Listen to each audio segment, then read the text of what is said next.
Good morning. Happy Friday the 13th. Did anything happen yet? I haven't really seen anything on Twitter. Anyway, I'm here. Chris will be with us later. He's involved in something right now. And as usual, if you want to come on, I should turn my banner on. By the way, in a couple of hours at 5 p.m. Central, we're going to be watching I'm Thinking of Ending Things, the Charlie Kaufman movie from a few years ago. And then we're going to be live streaming a discussion of it afterwards, about 7:30 Central. And you can email me for the link to that if you want, or find me on Discord. So let me I bookmarked a few more tweets, but most of them, it's still the Israel thing that seems to be dominating everything right now, at least in my little corner of the internet. Yeah, I like this one. I've been kind of saying this myself on the stream. Let me pull it up. Assuming this is a war fought in accordance with the laws of war, which I do, it is still inevitable that many innocents will suffer and die. It's sad and horrible, but it's a consequence of a just and moral endeavor, and moral responsibility lies with Hamas. So there you go. Oh, did y'all see this? I haven't watched the video yet. I don't even know if I want to. It's UCLA students screaming Intifada, Intifada, which is a call to, I don't even want to say it on the stream, against Israel and the Jews. Yeah, I'm not going to play it. You can look it up yourself on Twitter. The anti-Israel sentiment absolutely surprises and really kind of disgusts me, especially coming from my own side. I want to talk about it more when Chris gets here, because he watched the stream last night that Paul did. I've only watched part of it. And I have a few things to say. Okay, here's another one. Collateral damage to property and lives is an inevitability in war. However, there's a threshold somewhere that establishes when things have gone too far. I wonder if some of it is like this new coddled generation. Like, I just took it for granted I grew up when I was born, the Vietnam War was still going on. And I've seen the Iraq War, the Persian Gulf. I've just assumed that people know when there's a war, there's going to be innocent casualties. And all of a sudden, everybody's freaking out about, oh my God, the innocent civilians. That's just a given for war. That's just one of the price you pay when wars happen. And this new generation is like, oh my God, innocent civilian casualties. It's unthinkable. It shouldn't be unthinkable. I don't know where that. I don't know if it's a generational thing or not, but all of a sudden the concern for innocent civilians during a time like this kind of surprises me too. When observing an argument between followers on whether Israel is secular, yeah, that's another thing that keeps coming up is the religion versus secular. Which, does that even matter? Considering, I think the escalation for Hamas last weekend kind of leaped past all of that. But there's a lot of anti-Israel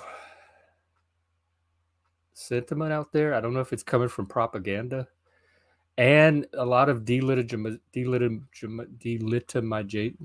I'm determined to say this word. Delegitimization. One second. Excuse me. Shameful. Oh.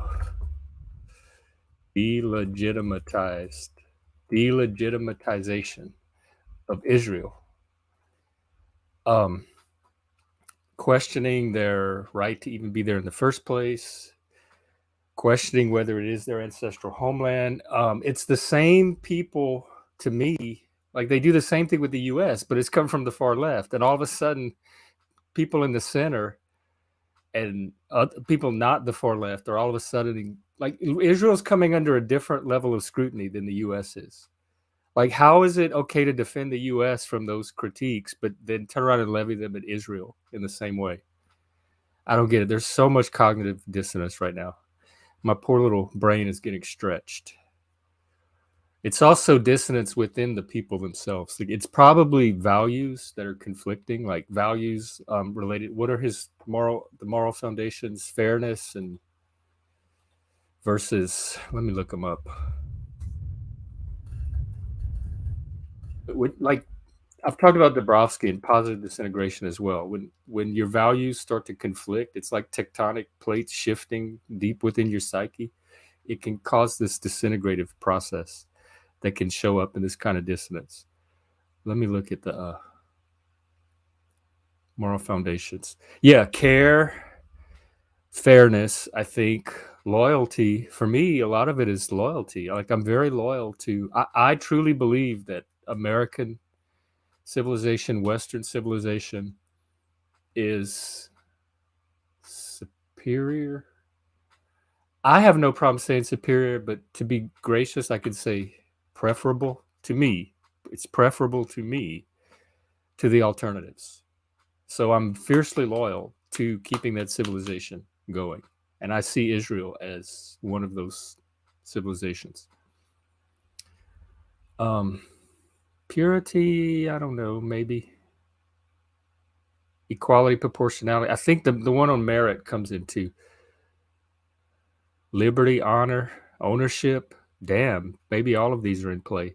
So I think in some people, some of their moral foundations are and in fairness, these are younger people. They're probably still developing and gaining a larger perspective on things. So it's probably natural that you're going to have this clash of values. But it's just really weird to me that the values they hold in relation to the United States are not the same values they hold in relation to Israel. Oh, I was supposed to turn my banner on. There you go. So when Chris gets here, I want to talk more about that because I haven't finished the P.F. Young stream. And anybody else that wants to come on, of course. I'm looking at Twitter again to see if I missed any bookmarks, and then I'll pull up YouTube. Okay, I'll show this one.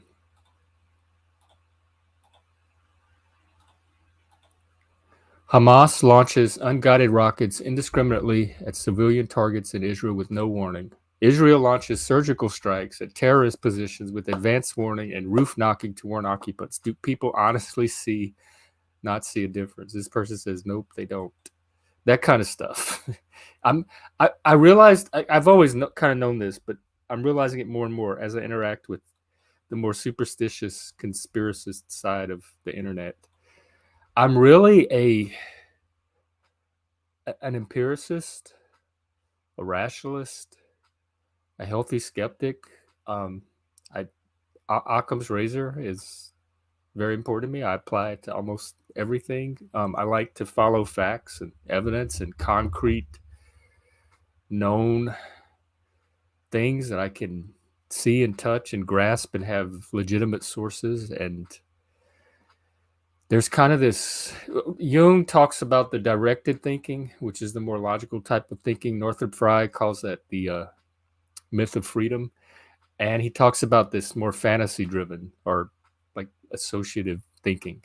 And Northrop Frye calls that the myth of concern. And it's myth, human consciousness, because logic developed later than myths. So we all started out kind of mythically, and then some of us developed logic, and some civilizations develop logic more than others.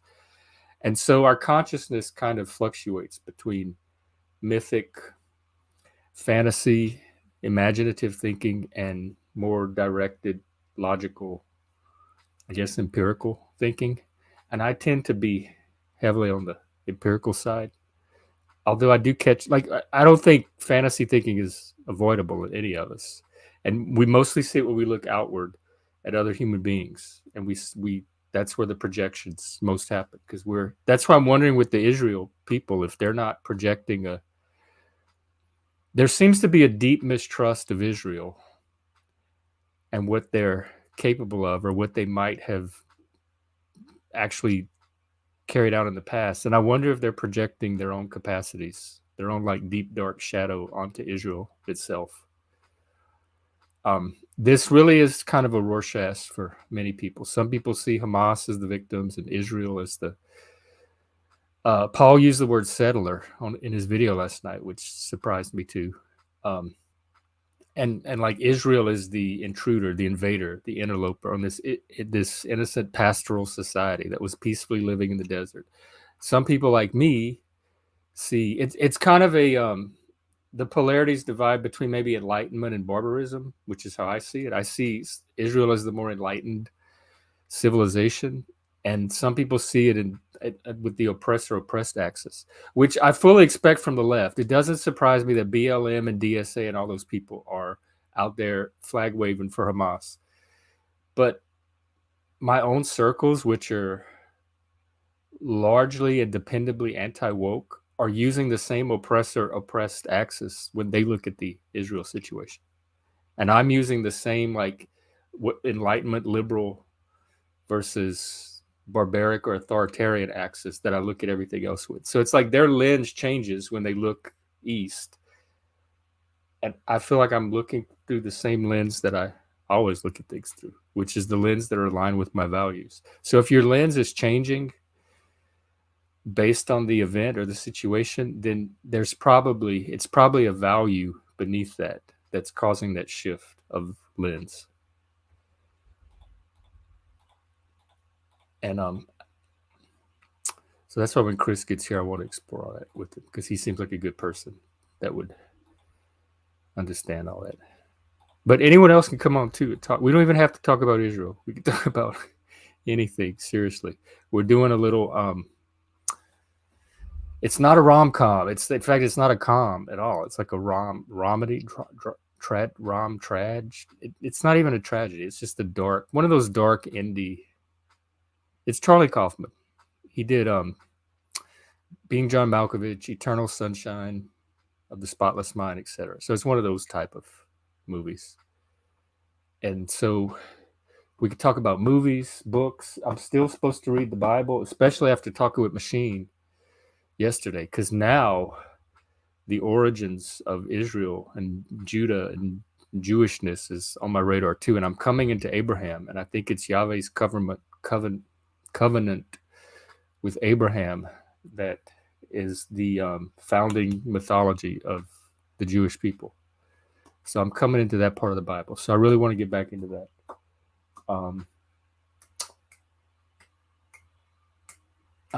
I still, at some point, maybe this weekend, I'm going to do that Harold Bloom essay I talked about on the internalization of quest romance. Also, Sunday at 1 p.m. Central, we are doing our book club, and we're reading Nietzsche's Genealogy of Morals, the preface in the first chapter. It's the one about master and slave morality. So if you want to get in on that, email me. You have it's the essay is only about 30 pages, so you could probably consume it by Sunday. So just email me behind that, and I can get you hooked up with the book club. So I'm working on that, and then I'm reading this Northrop Frye book on William Blake again, Fearful Symmetry, because it's particularly the chapter that traces the root of William Blake's thought in the Renaissance and after. And it's really opening up some interesting perspectives that I believe I could apply to my own spiritual quest, such that it is. So that's all the stuff I'm working on book-wise lately. And we have our movies going. We're about halfway into True Detective.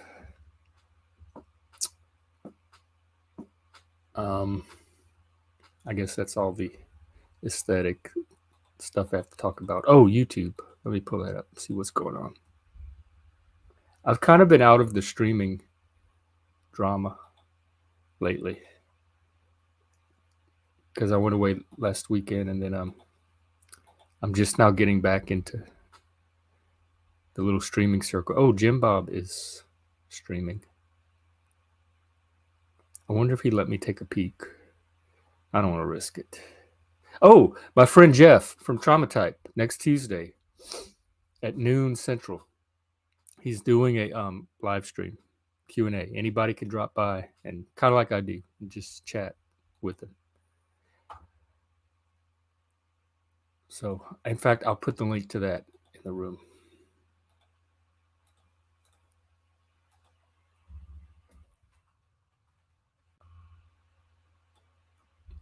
I guess I should I didn't put this on social media today. So let me go ahead and let people know I'm live, and maybe we'll get some guests.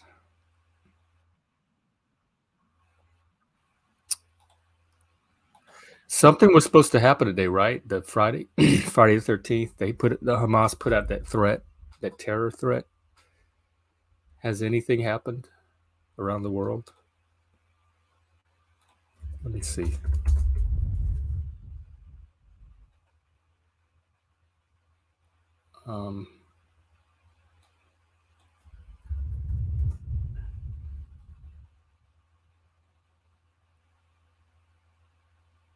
I don't see anything so far. Oh, some schools in Las Vegas closed.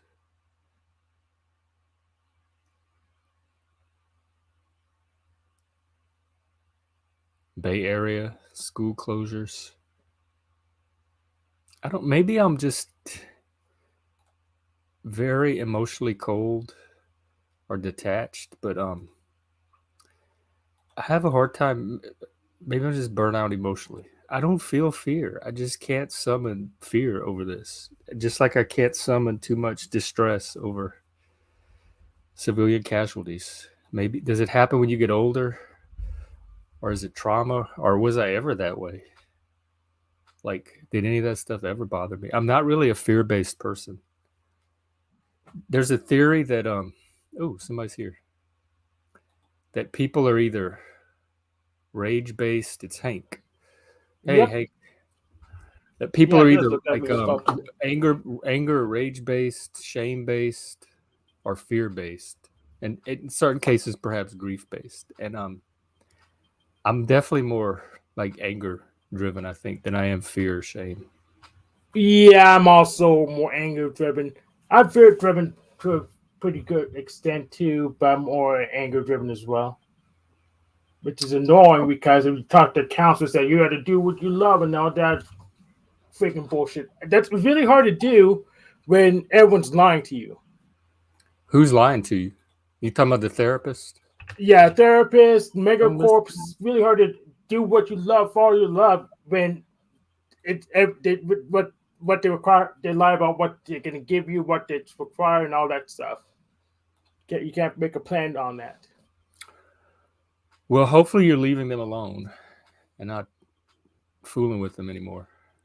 Yeah, I'm leaving them alone, except online. If they're streaming or I'll interact with them, but alone, no, I'm not gonna bother. Waste my time.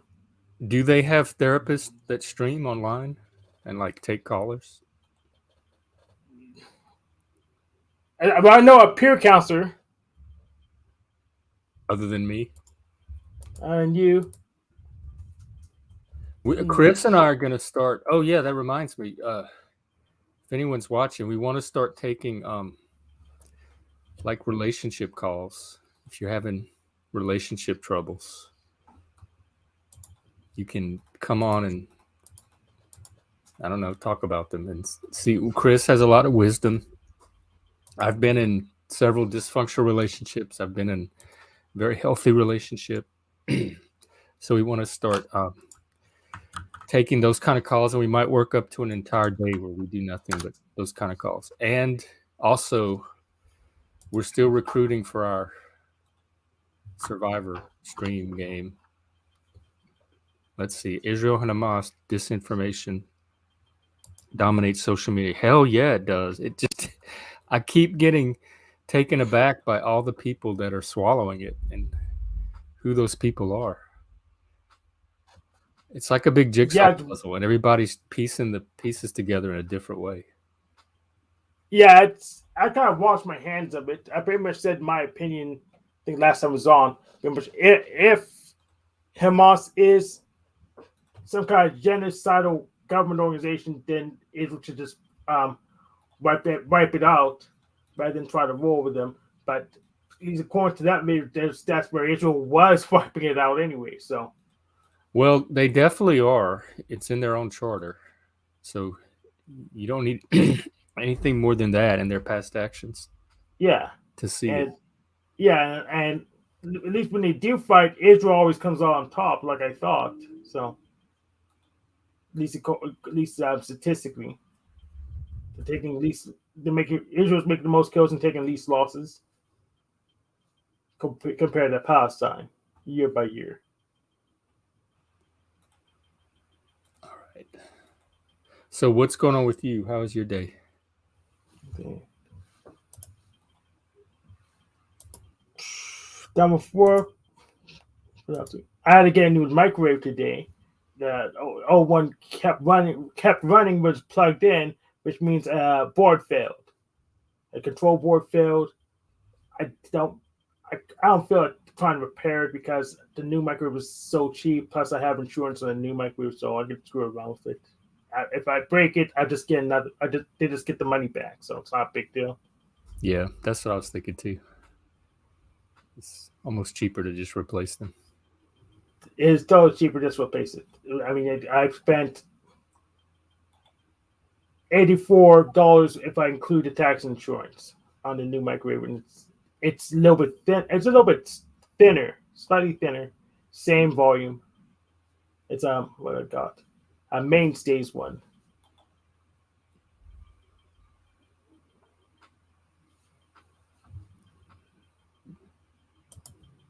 Okay. Do you work today? Worked I thought you worked 44 hours. a week. Yeah. Oh, here's because it makes absolutely no sense on this planet, Jeff. Do what? It's not possible to work 44 hours in a single day with one body. Yeah, but a week. Do you work? That would be like 5 days a week, right? Do you work on weekends? Yes, my schedule is right now like a Friday through Tuesday. Welcome. Hey, how's it going, guys? Oh, you're coming in Good kind of enough. low. Oh, I'm sorry. I just didn't have the mic hooked up all the way. How's it going? That's fine. I have to actually go down to the office to deal with that thing I was talking about, and then. Oh, I'm you just doing kinda that mad today? about that. No, I wouldn't be able to get there before they close, so I have to wait till Monday. You're still coming in kind of low, or is it me? Hang on. I don't know. Is it loud enough now? Oh yeah, my speakers are off. Oh, I okay. wonder why I do that.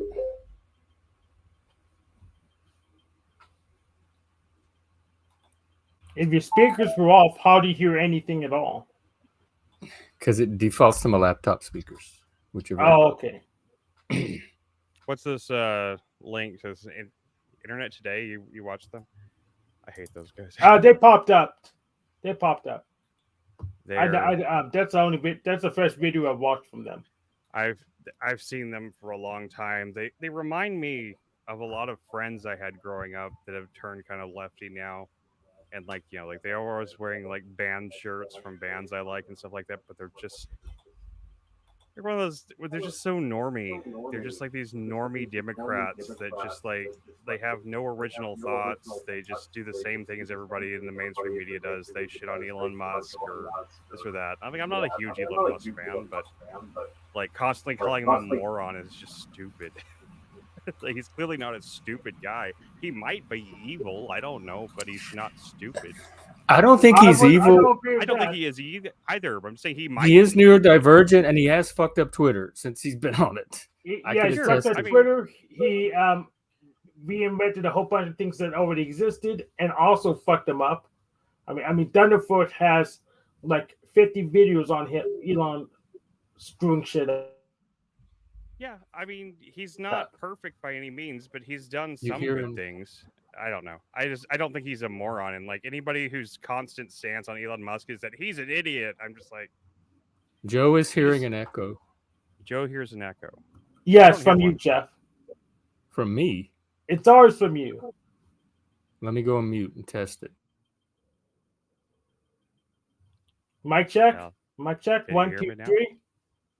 No echo. He I don't says know. mainly when Chris talked. A minute ago. I don't hear anything now. Yeah, it's gone. Gone now. Is it me? Yes. I don't think it is now. Why does it echo sometimes and not other times? Um.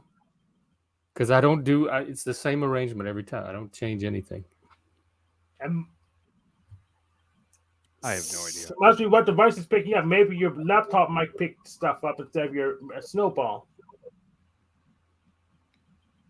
It's not using a laptop mic. Says it'll Or is it? alert the IDF if it returns. So Let me check. Nope, it's using the snowball. Oh, hang on.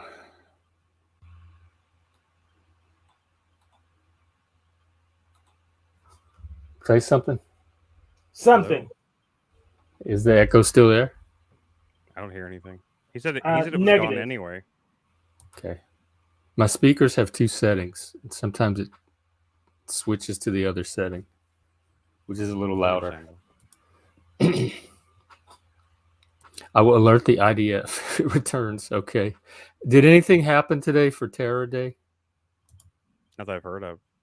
I haven't either. There's a Dallas couple of City schools released closed. a statement saying there were no credible threats this morning, and then that's the last thing I heard. So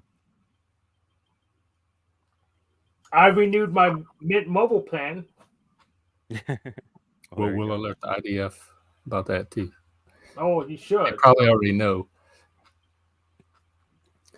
I started watching Paul's stream, but I didn't finish it. But yeah, $300 a year. Mint Mobile, no sponsor. 20 gigabytes a day per month. Joe, do you want to come on and finish giving the history now that it's a little more like less contentious? I mean, it wasn't that contentious on Paul's stream, really. Yesterday it was when Machine hopped on. Oh, when Machine was on, yeah, that was. I mean, I only could watch what I could watch because like the Wi-Fi at the hospital was crappy and it kept dipping out or just disconnecting suddenly, and so I missed a lot of it. But like the little bits I saw, man, it got pretty intense. It looked like it. Yeah, Paul's. I don't want to play clips on here of it. I really haven't talked to him yet either. But he seems to be applying a different standard to Israel than he does to the United States, and kind of questioning its legitimacy. He just seems to have some bias against Israel that I can't put my finger on. And why would a Muslim have referred to it as Israel? a settler, like as settler instead of a legitimate nation? So he seems to be buying into this. This is Israel legitimate? Do they even have the right to be there? Mentality. Yeah, but he doesn't apply that to the United States. Like no one question. He doesn't question. Does the United States have a right to exist? Well, he needs the United States. You to can have make right more criticism of the history of the United States, I think, than you could Israel. Like yeah, no, there's no doubt that if Israel owes their land back to the Palestinians, then the United States owes all the land back to Native Americans. I mean, yeah, you can't really go around thinking like that. So it's coming from somewhere. I don't know what sources. Now. It's religion. Generations born here. And I think he's overemphasizing the religious aspect too. Because I think those are fringe minorities. I agree. I think he's maybe giving them more credence than they deserve, but I don't think they're really that much of a threat. But I understand where he's getting that from. Down here in the South, especially, I mean, if you grew up in church or anything, you did hear about that kind of stuff a lot. You definitely did. There's definitely is like this weird kind of fetishistic pro-Israel thing with certain groups of certain Baptist and other Protestant Christian sects, but I don't think they're all that. I don't know. They're all not all that invested in it like they used to be. Maybe. Um, I mean, yeah. I grew up knowing that there's different religious groups like Muslims, Jewish people, Christians, that they believe that the rapture is going to be triggered by the temple or set, but it was always the kooks. It was never like nobody you could ever take seriously thought that. It was It just was this pretty really mainstream. fringe apocalyptic It was pretty friend mainstream but when I was belief. growing up, but it doesn't mean that it's. Like I I don't. don't know I don't. no Something I serious don't. adult was trying to trigger the rapture. No, no one was trying to trigger it. They were just certain that it was going to happen like that. I mean, there's an entire huge there's the Omega Code movies, and there's also the Left Behind books and movies, and they all center around that scenario. So the second Omega Code movie, especially, I think it's called Megiddo. It is it's kind of like a cross between The Omen and just some Bible fan fiction. It's one of the What's it most called? hilariously bad movies I've ever Omega seen. Code. Omega Code. It's the Omega Code 2 Megiddo or something like that. I can't remember. It's one of the funniest movies I've ever seen. Not intentionally. It's not trying to be funny. It's just hilarious. Oh, those are the best ones. Yeah, no, it's great. It's definitely entertaining.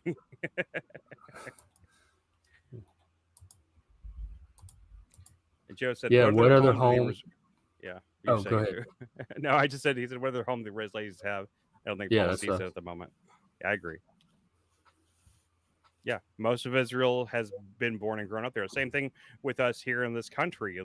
Even if like we had like a if the Native Americans started terrorist bombing or something like that, or something like there isn't any grounds to say that the people that were born in this country don't deserve to be here. I mean, you could make an argument that way back then when we took the land from people that lived here or whatever we did, that what we did was wrong and this and that, but you can make I that don't even argument. think it I just was don't think wrong because I don't think it was I either. like what we replaced it with, or I we agree. established here.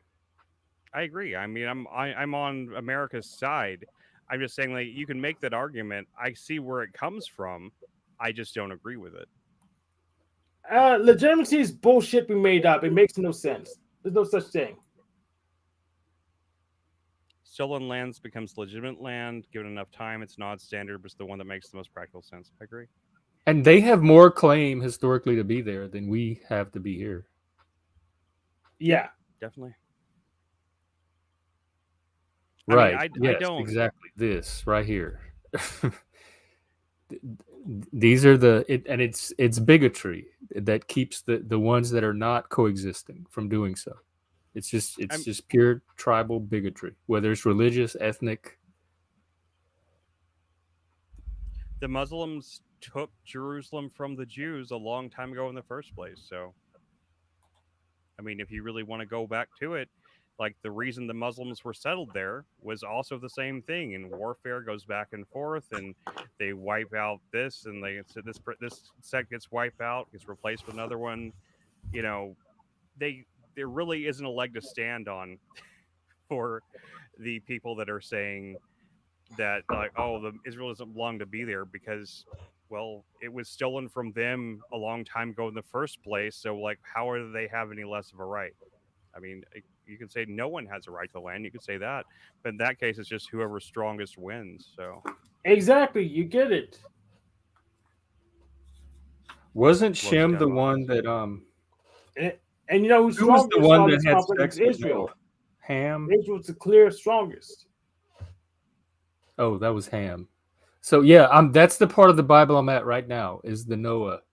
Oh, well, actually the Abram. So All right, Abraham. I just got through with the Shem, Ham, and Japheth story. The stronger dog fucks. Well, come on, John. Come on the stream, or Joe, or any of you guys. Why don't you just Yeah, come on here I instead am of just very. like having us in the I phone? do. I don't want Israel to not be there, and I think they have the right to defend their state Agree. against genocidal terrorists And you know, that have their destruction written into their charter. one thing, okay, whenever Hamas attacked that music festival, they didn't give any warning. They didn't say like, evacuate, get out of there because we're going to come do a thing. But what's happening this weekend is that Israel is issuing a warning. They're saying to evacuate the Yeah, part of Gaza, and they're giving people a and chance they're to get out. getting Now it's not a criticism long for it. time. They're They're being getting, painted yeah, as I the know. bad guy for even doing that. But and Joe, Hamas you is are the just like stronger getting dog like of the IDW. You are the Israel of the IDW movement. So don't feel Well, like you're. I'll criticize right now. That's stupid tactics. Oh, I'm gonna throw a right hook. Oh, here's a straight left. Okay. I mean, you find a way. You're just trying to gloat. So now I don't. Now don't take it. Now I can't take it too seriously. But they're fighting for their life. Yeah. So I can't take it too seriously because they're not they're still playing around. I'm just saying, like, I mean, they're getting criticized for it, which is ridiculous, but they're giving those innocent people a chance to get out, take cover, whatever it is they're going to do. It is as much warning as you get from a hurricane a lot of times, or something of that degree. Yep. And I think they're basically saying, like, and granted, that warning is going to mean that a lot of Hamas members are going to escape as well. So, it's not really strategically wise for them to do that, but they're doing it because of the humanitarian part of it. You can't give that kind of credit to Nagasaki Hamas didn't get for that any kind of chance. warning, did they? No, they didn't. Yeah, which makes me just take the whole war less seriously. It's just bullying at this point. So. Yeah, it's just people in this country, just the lefties. You didn't watch that clip that I sent you. Did you watch from at least the time code? I had to turn it off. I couldn't stand that woman. I was feeling the same emotions that guy was feeling. And I'm not even a violent blows up person. at her at about 9:20 or something, and he actually Should we loses watch it? his shit. Do you think Yeah, I'd get copyrighted? we should watch just the clip. Okay. I don't think so. If we just watch like a 30-second clip or so, I don't think it'd be bad. All right. Just go let me to like pull it up. 9. What timestamp? Go to 9 minutes 16, 18, something like that. Wait, I can't find it. Here it is. 9:16. 9:16. Yeah, that's what I was putting it at. It's pretty short too. It's only like 30 seconds of the good part. I mean, it goes on from there for like another 17 minutes. But we'll start here. This is, what's her name? Brianna Joy Gray. I hate her. And Robbie Suave, yeah, or something like that. Suave or something. I don't know. All right, here we go. Watch them fight.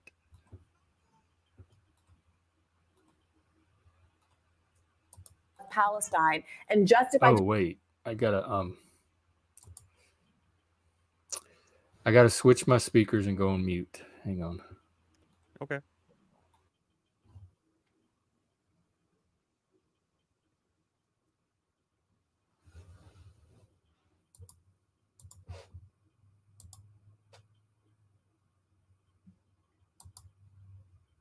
What Max Miller and a number of other officials in the Israeli government have said, Max which is Miller to flatten. is an obscure Republican official. It does not matter what he says. So every leftist, wait a minute, Robbie, every leftist in America was asked to apologize for some random protest. They should apologize. They should apologize for their endorsement of terrorist attacks on innocent Israeli civilians, just as I am outraged by the retaliatory actions that are killing innocent Palestinian children everywhere. I care about both of these things and have said I care about both of these things over and over again. It is you and the idiotic leftist, terrorist sympathizing people who do not care about the dead Israelis. They don't. So I'm a terrorist. And they've said it over and over again. Black Lives Matter has said it. The Harvard students have said it. The DSA in various locations have said it. The left endorses what Hamas did. They do. They endorse it. The Harvard newspaper said exactly what the editorial page No, go back. You're missing the best part. This is the very end of it. You're missing the capstone of that. Are you saying keep it going? Yeah, keep it going for just like 2 more seconds. You cut it off just the right moment. He just about throws his pen at her. Israel who are getting killed because their fascist right-wing government decides to keep 2.3 The Israelis are getting million killed people. because a terrorist group targeted them. And they bear responsibility for what they did. Well, Robbie, if you think you know more than Israelis in Israel, then you can feel free to have your position. But the position of Israelis who are the ones that are being victimized. I think you skipped over it where he tells her that he doesn't give a fuck. The right I think you skipped over it. People in an apartheid state on their border are. Yeah, there's a part right in between those, like whenever you switch it off, but it's okay. Anyway, I want to throw my pen at her too. I've never seen. No, I really want to see it. She's blaming it on the Israeli government, sure the far right Israeli. She has that same thing, like that far right phobia that all the leftists has. Yep. JJ scroll McCullough. back. I want to see it for myself. Do what? Go where? Scroll back. I want to see it for myself. I want to make sure Chris didn't just imagine it. See what? I what? didn't. I watched it again this morning. The part Chris says exists. I want to see the part where he almost throws a pen at her. Do you know what part it's at? Because I don't want to search for it. If you go back to like where he really loses it, where he's really angry, just go back to right there and just let it play for a second, because like it's just like one little moment where he says, "I don't give a fuck." The part we just watched. Yeah, but it's right after that part that we watched. There's like a little part that got skipped over. I don't want to play it again because maybe really they cut might it out. Get a Maybe they cut it out of the broadcast. Don't worry about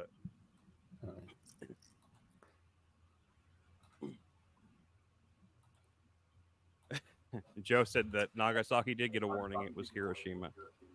Well, that's what I meant. Joe, I wish you'd come on. Yeah, for real. Although I don't like, you were given the history yesterday, but I think you have a lot to add for the viewers, maybe, but I don't know that you have much to add that I don't already agree with. I think we're pretty aligned on this. Yeah, I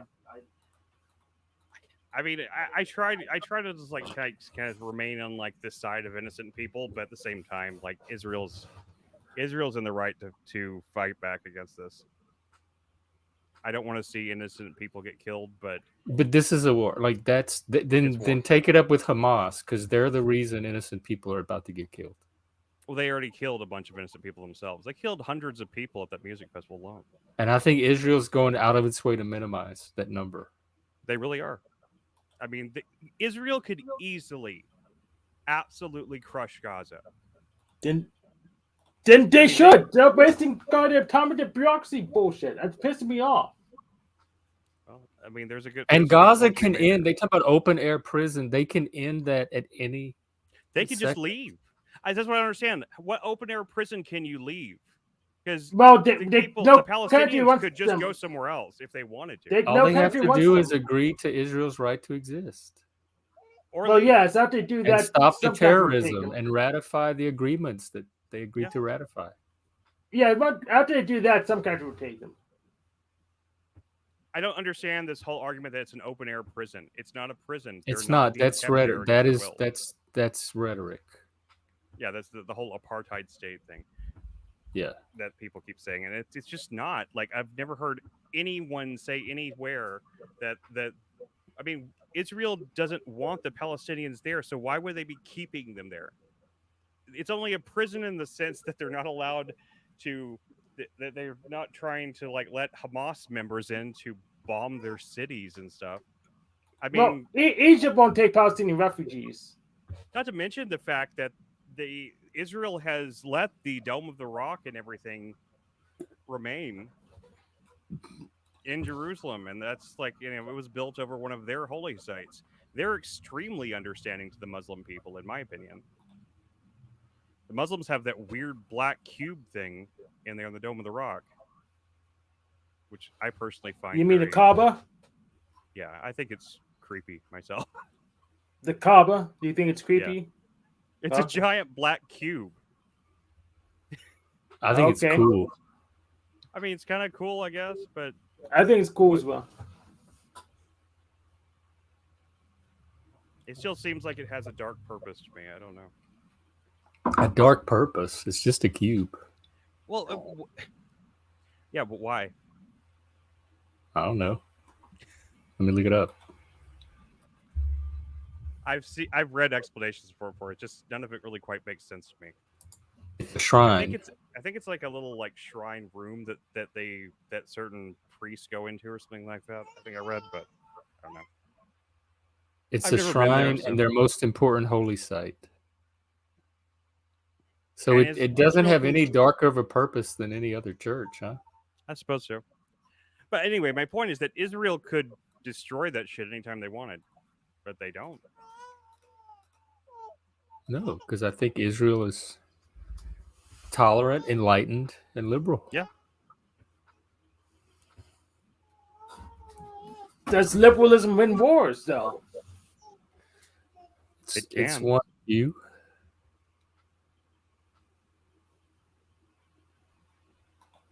I mean, what's the Although- alternative? I don't know why my video lagging behind on you guys' side, or is it just happening on my side? No. Negative. On my side, my video keeps lagging behind. So Mine does that too. Are you getting the little signal bars? no, I'm not getting signal bars. Weird. Mine's in time. I guess you guys need to get better graphics processors. Yeah, what is it up with the janky tech down in Dallas? You and Paul both. My internet's been fine. I've never had any internet issues. I've only had issues with StreamYard occasionally. I Yeah, think your it's something graphics processors suck on your laptops. I'm using a Well, desktop. yeah, this laptop does not have a good graphics processor. It actually did. It's got like a 1650 in it, a NVIDIA 1650 something. But I mean, it's old, you know. But I don't have money for anything else, so Yeah. kind of lucky to have what I have.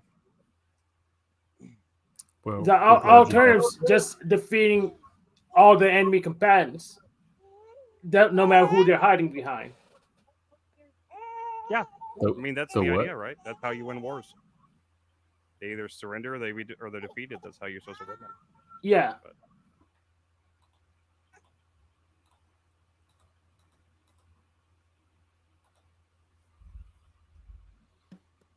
well, I don't Well, know. But anything I still else think- going on?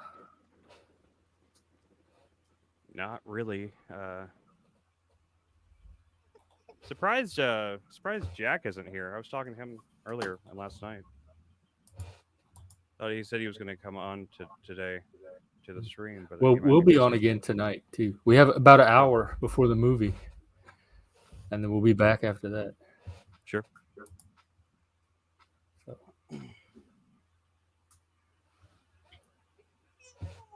Oh, sorry. but just- Juniper she is very she's fussy today. speaking of, what did you just summon?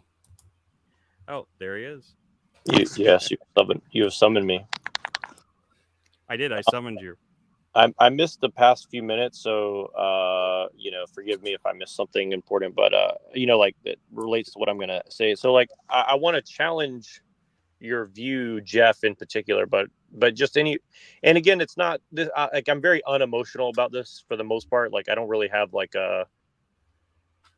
I'm not really like choosing a side per se. I mean, if I had to pick, I would say I think that Israel is in the wrong, but mainly for the reason I'm going to state, or the question I'm going to pose, which is this, which would be, if you take that, Jews, and I think that first of all, the definition of what a Jew is very dubious, to say the least. Secondly, if you take that they have a quote unquote historical thing and you take it all the way back to Abraham. So Abraham was a guy from Iraq, basically, who, got told by God to go to the Levant and take that as his land, essentially, or somewhere along the line, his progeny or his bloodline did such a thing, right? So, are you going to take the position that, well, if God says it and they do it, and then 2,000 years later you want to take it back? I mean, I think that's a very strange thing to take from an atheist, and I'm just saying, like, you can take that position, but if you do, then you open up the door for everyone else to take that position as well, and then then it's not so crazy to take biblical prophecy as a way to live your life, and that's kind of what I'm trying to get at, in my personal opinion. My position is not biblical; it's just historical. That they've been living, like they were living there, what, 3,000 years ago? Not necessarily because God told them to. That might be their myth of origin that they tell themselves. But that's Well, independent of the fact that they were existing there. but if you make that argument, then did Mean Mr. Mustache have the right to kick them out because it was white people's land in Germany and he didn't want them there? I mean, you know what I mean? Like, you kind of make a very, I'm just looking at it from a legal standpoint. If you open the door on such case law, then you kind of open that up to everyone else too, to make the same claim. The Native Americans can make that claim. The white people can make that claim. The blacks, you kind of open that up for everyone to say, well, let's just go back to some distant past where we segregate ourselves into these little things. And then, by default, you're going to have to deindustrialize to some degree to make it difficult for people to go and explore the world and conquer and colonize and do, you know what I mean? It's like, the Native Americans do make that claim, and the alternative is to have, like, might make right. The last people to be able to hold the land gets to keep the land, even if it's the historical homeland of another tribe. Well, but that isn't how things kind of boil down at the end, anyways. I mean, yes, right, and to a degree, I mean, America's stance on Mean Mr. Mustache, as you said, until they started trying to conquer the rest of the world that wasn't Germany, I don't think we were getting involved in that. So, I mean, even though we probably should have, because it was a horrific thing with the camps and the murders and everything else. But, yeah, I don't think, generally speaking, we probably would have gotten involved in World War II if it weren't for the whole, Pearl Harbor thing, really. So. Yeah, and I guess my concern is really just, at the end of the day, it's like, there's always it's always easy to find an excuse to do something that you're going to do anyways. You know what I mean? That's kind of what I'm saying. Like, but is the criticism of Israel that because they got exiled through no fault of their own, they don't get to live there anymore? well, I mean, from what Machine Lies said, and I don't know enough history, but let's just take that as the general case, that Jews, Muslims, and Christians kind of live next to each other. Now, of course, if you're living under an Islamist state, you do have protection as a Jew and a Christian to not get killed or harassed. Technically, you're not supposed to have that happen. Now, is that always the case? Of course, I don't know, and I would assume that probably you're treated in some way differently than if you were living in a Jewish state or a secular or a Christian state, right? But that's good. But if that was the case, then what's the difference now? It's like, well, and also someone else made a very good point where, if the state of Israel makes it where every man and woman over as an adult can be conscripted into the military at any time, well, then you've also just made everyone who's a citizen an enemy combatant by that policy. So you see what I mean? It's like, you kind of, and again, I'm not saying Hamas did the right thing or anything like that. All I'm saying is, like, if you have to kind of take the full picture into consideration if you're trying to figure out, like, what's, whose motives are really at play here. And like Machine Lie says, like, I think if it's true what Hamas did, I would be very skeptical that they're acting on the behalf of quote unquote Muslims, because you've done just about the worst public relations thing you can do to get people to, take your side. And again, I'm not saying that they wouldn't do that. I'm just saying, like, it doesn't seem like a very good tactic to get sympathy for your side. I mean, especially when so many people already kind of sympathize with them. Again, Yeah. so that's kind of my general attitude. I haven't really gotten the impression that many people. Now there are some crazy people that think that Hamas represents all Muslims, and there are certainly Muslims that claim Hamas as, as a side that they do support, like that clip that Paul showed in his stream last night of the Muslim girl from a few years back that was a Hamas supporter. Oh, not the really a one at Muslim. that Yeah. speech with Yeah. that scarf on, the terrorist scarf. Yeah. I couldn't Yeah, stand there's it. people like that to this day, and they're the people that were releasing all these statements and saying that they stand with what they said they stand with Palestinians, but they're really saying they support what Hamas did. And I don't think that many people that are at least that are actually thinking anyway really think that Hamas represents all Muslims. But I mean, it represents Hamas, and Hamas is what a lot of these people are actually supporting. They support the anti-imperialist like strikes and stuff like that, which is just ridiculous. They went to a music festival and slaughtered people. I mean,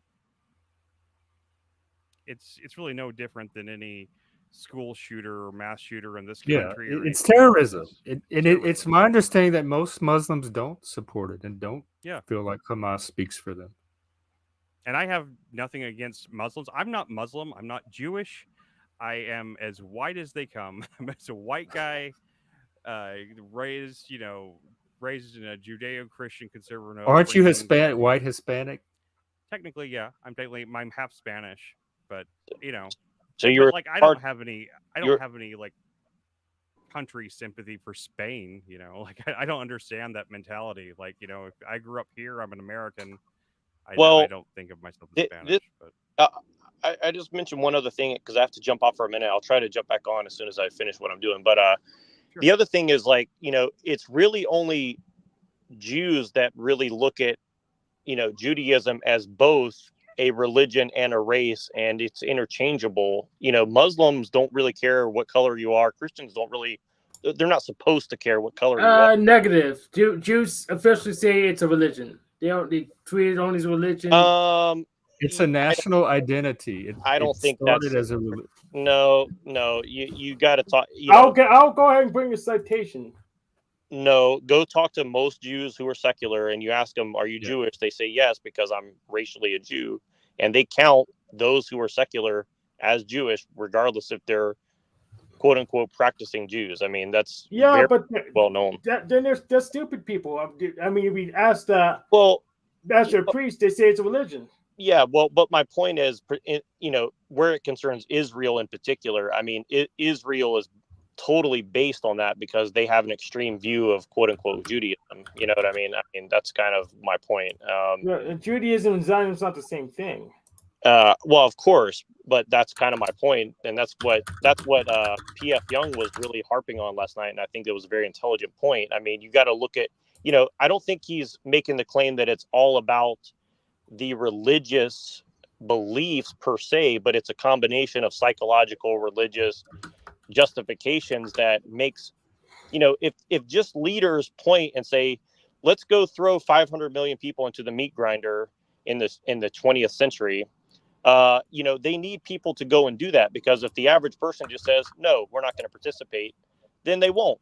So people have to be manipulated into doing such things. It's kind of P.F. Young's point, and I think that I would take a very, very similar stance to that, where, it's easy to point at, "quote unquote" decision makers, but it's really the people on the ground that are making it happen. And so, finding the mechanisms how they're being, cajoled and manipulated into doing such acts, like Hamas. I mean, if you look at the propaganda videos of Hamas, I mean, it's like something out of a bad B movie. It's like, it's horrible. It doesn't really reflect the average person and whatsoever. But of course, and same thing with Israel. Like, I think most Israelis do not want to just see, Palestinians slaughtered.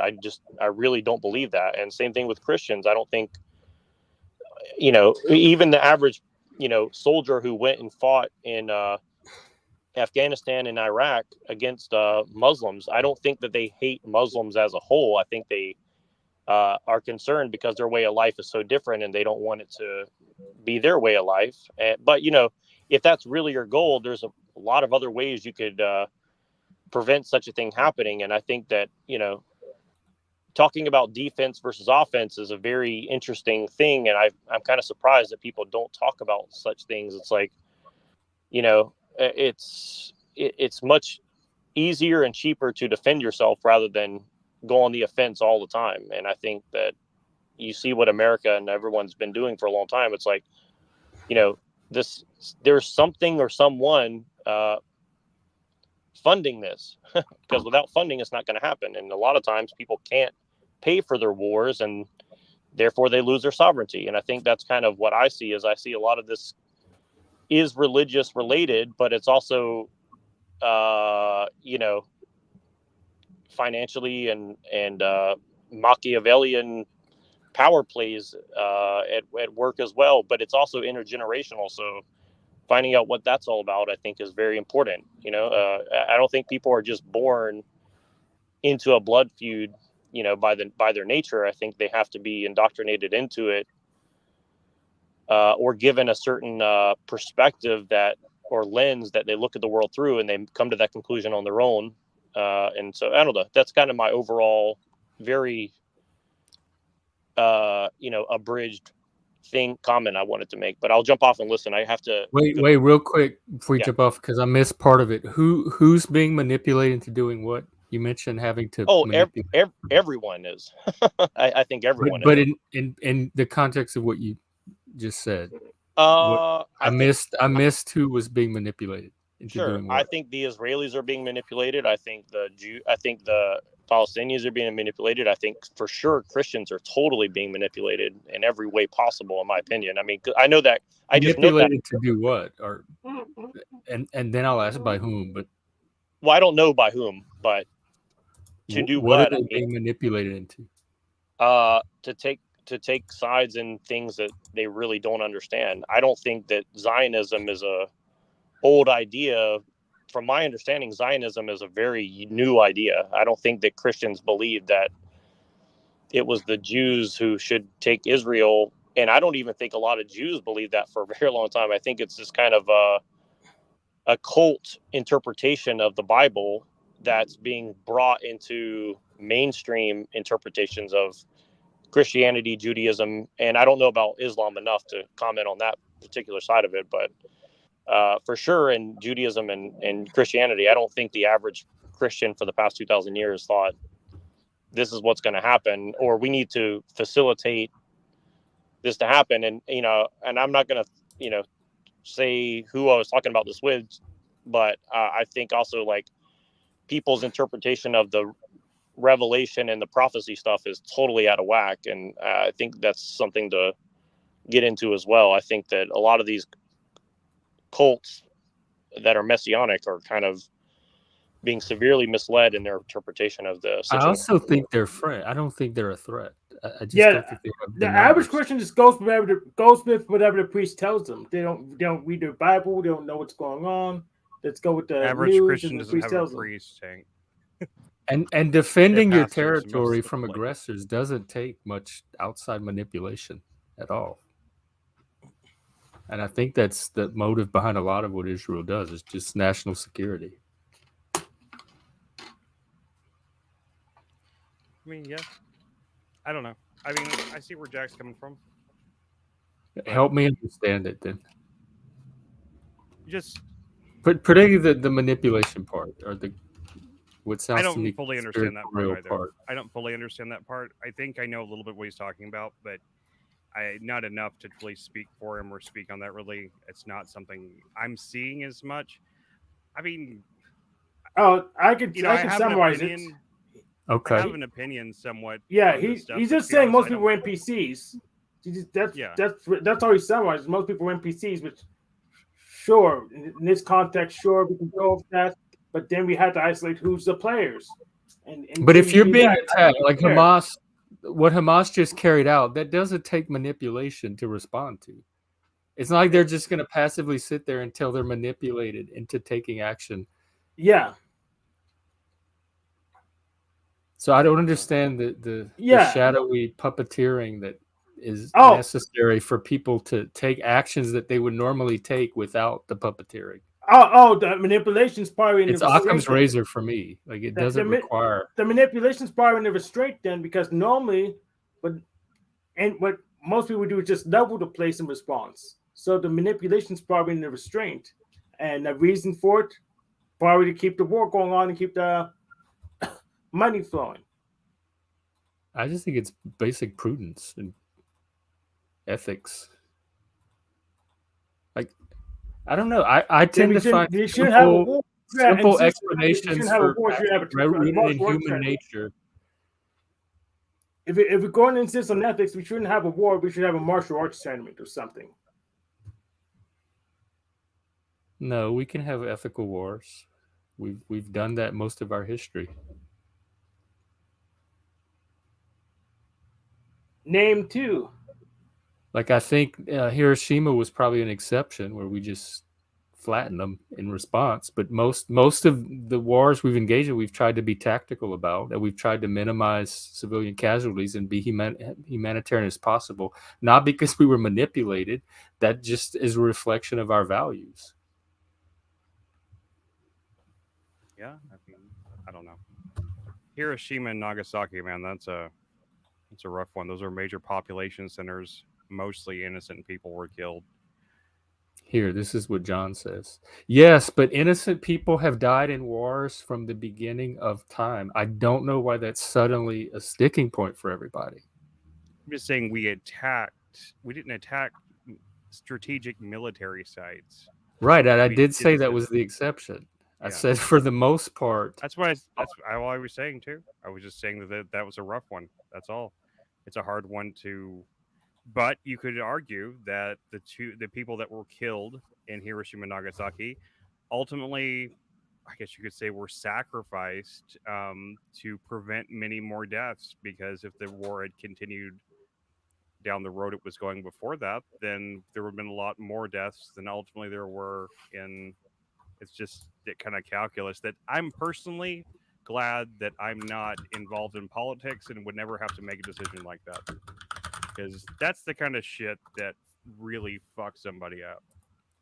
Being behind the one to push the button on that kind of shit, man, that's rough.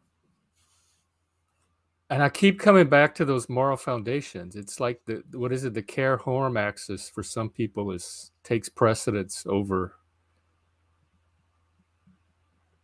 the other one. Maybe loyalty, maybe liberty, maybe honor. Like my reaction to Hiroshima is Japan should not have bombed Pearl Harbor. It's not, oh my God, the children that died. It's Japan started it by bombing us in the first place. So my emphasis shifts on the initial act of aggression and not the consequences that followed. Yeah, I don't believe in ethical wars. I just call those games.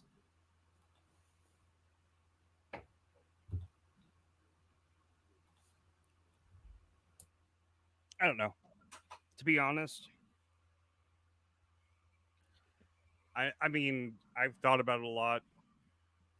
I try to kind of figure it out and have a strong opinion on it, but I can't say I feel that connected to it. I feel kind of like an asshole even having an opinion on it because I'm so not affected by it in so many ways. I don't. It's almost like it's not even fair to have an opinion on it. It seems natural to have an opinion on something like this, though, and you may be more of a compassionate, empathetic person than I am too. But when people get bombed like Pearl Harbor or Israel, like Hamas just did, the lives of the innocent are the last thing on my mind. Honestly, in that situation, they don't rise to the top, and for a lot of people, they're able to overlook the initial violence and refocus on the innocence. And to me, that's just a natural consequence of the violence that Hamas or Japan perpetrated. Yeah, I agree with Jeff. And I'm sorry it happens. If I could magically wave a wand and make innocents not die, but the fact that innocents are going to die does not enter into my calculations at all. I may revive them if I could magically do it, but I probably would let them die the first time. Canuck, do you want to talk about it since we're doing conspiracies today? He seems to think Japan was provoked because, like, America, brought it on themselves? He said it was economic aggression. Yeah, but that's violence to me is always an escalation. Like, I draw the line at violence. I don't support any form of political violence from either side. So the minute you're the one that throws the first punch, you have just escalated beyond economic aggression or culture war or propaganda or social fifth generation warfare, whatever. That is an escalation into a totally different type of war at that point. My only thing about Hiroshima and Nagasaki is just they weren't. It would have seemed to make more sense to bomb military strategic sites, but it is what it is.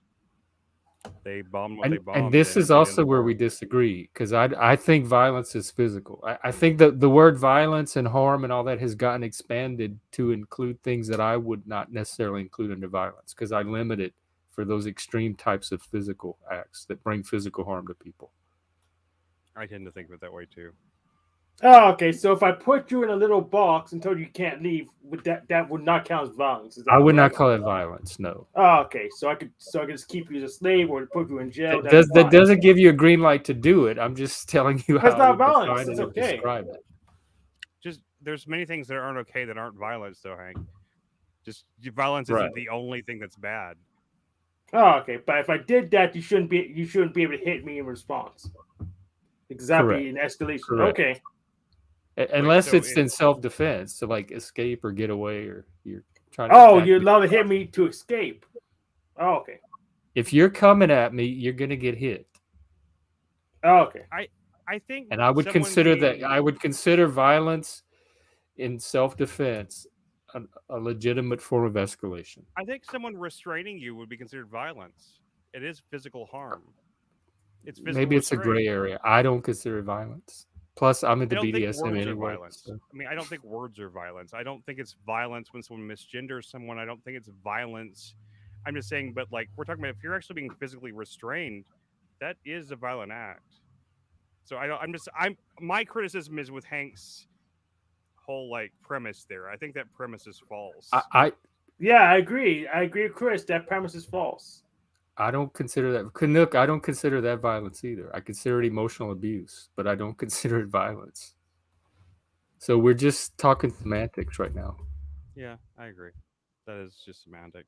Yes. The definition I'm looking up now, the very first one, is behavior or treatment in which physical force is exerted for the purpose of causing damage or injury. That's pretty much the definition I adopt. Now there were other definitions in that entry. But when I'm talking about violence, that's the one I'm using. Extreme, intense force or great power, and they do include extreme or powerful emotion or expression, like a violent expression.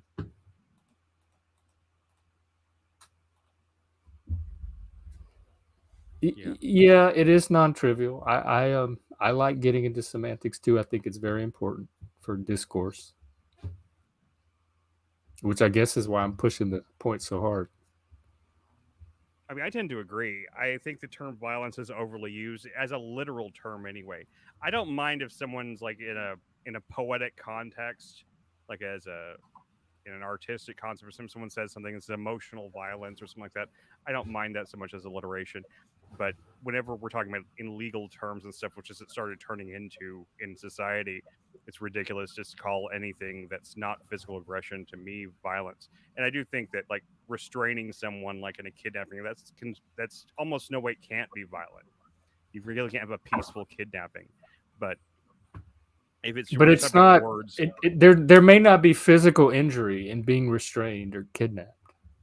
Violence to me is a punch or a kick or a hammer blow or maybe a gunshot, something like that. Just restraining someone, like a cop putting someone in handcuffs, is not violent to me. If the person, I would call it physical force, perhaps, but I wouldn't call it violence. I think I don't know. I disagree with that because I think that is physical force, and physical force is how we're defining violence. I guess I make a distinction between physical force and violence is a particular type of physical force. I got handcuffed once, and it was pretty violent. So I don't know. I mean, I've had my nose broken. That I consider violence, but somebody handcuffing me, I wouldn't say, oh, they were Well, sure, if they being did it violent with gently, me. they did it gently or something, but they won't. They'll Well, you grab could. Yeah, by the rush You you collar. to you ground. can gently Hold on. restrain somebody. That's why I don't always consider it violent. There has to be an additional criteria for it to be violence. But I don't know if you could gently break someone's nose. I think that's almost always a case of violence. That's true.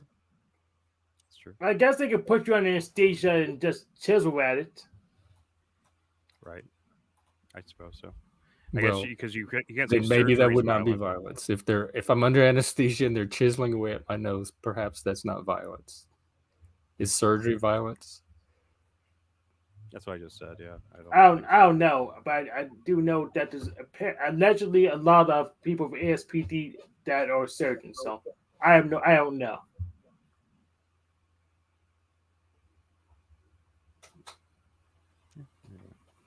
But I agree. Like most of the time, when today's society, when people says emotional violence or something like that, I mean, don't get me wrong, I don't support that kind of emotional abuse either, but I don't think it's really violence. Not in the legal concept, not the literal concept. You could say it's like almost metaphorically violent or something like that, Yeah. but you couldn't. Yeah, You couldn't metaphorically say it violence. literally. Yeah, Yeah. Figuratively or Figuratively poetically violent. violent. yeah.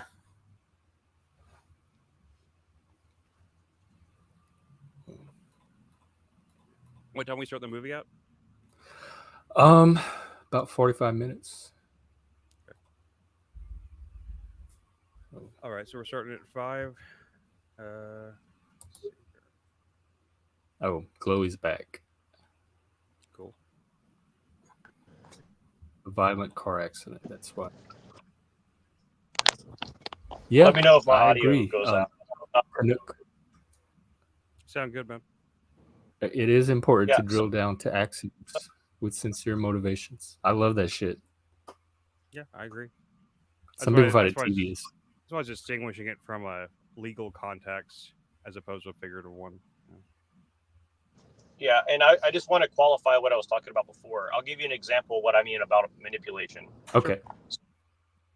That whoever supposedly did 9/11 actually did it. Let's just say that the quote-unquote official narrative is more or less the case, which I have serious doubts about, but let's just take that at face value. My take would be, okay, so, somebody did something that killed 3,000 Americans. And the response is, let's go kill 1 million people in Iraq and God knows how many in Afghanistan. I don't think that that's justifiable, in my opinion, because to defend your own borders, which obviously we pretty much did for the last 20 years, by just like controlling your border and controlling who comes into the country, if that's really what you're worried about. So, and in the same token, it's like, okay, so Hamas did something bad, which they're a terrorist organization. You would expect as much. So is the response of, are we just going to say, well, 40 babies got beheaded, 1 million people? I mean, that seems to be like a very dubious moral position to take, and I'm being hyperbolic, but I don't think I'm being that hyperbolic. I think that that's kind of, my point is, like, whether you want to justify that or not, openly justifying it like they're doing it on TV, obviously you're going to elicit a response because if you think that impending doom is about to drop on your head, because of your religion or,